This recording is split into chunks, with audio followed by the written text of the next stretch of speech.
জামাত ইসলামীকে খুনির দল আখ্যা দিয়ে ঠাকুরগাঁও জেলা বিএনপির সভাপতি ও মুক্তিযোদ্ধা নূর করিম বলেন, ১৯৭১ সালে তারা ৩০ লাখ মানুষ হত্যা করেছে, ২ লাখ মা বোনের ইজ্জত লুণ্ঠন করেছে, এমনকি ছোট শিশুদেরও হত্যা করতে তারা দ্বিধা করেনি।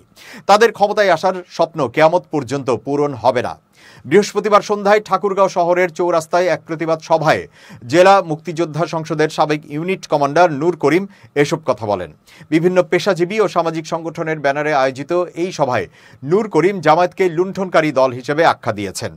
বলেন, ১৯৭১ সালে তারা লুটপাট করে টাকার পাহাড় গড়েছে, সেই অর্থ দিয়ে তারা এখনো রাজনীতি করে। তারা শুধু আমাদের নয়, আমাদের মা বোনদেরও হত্যা করেছে। বিদেশে অর্থ পাঠিয়ে আমাদের বিরুদ্ধে প্রোপাগান্ডাও চালাচ্ছে। বক্তব্যের এক পর্যায়ে বিএনপি মহাসচিব মির্জা ফখরুল ইসলাম আলমগীরের বিরুদ্ধেও জামায়াতের সঙ্গে ষড়যন্ত্রের অভিযোগ তোলেন নূর করিম। তিনি বলেন, আমরা তাদের ২০ দাঁত ভেঙে দেব।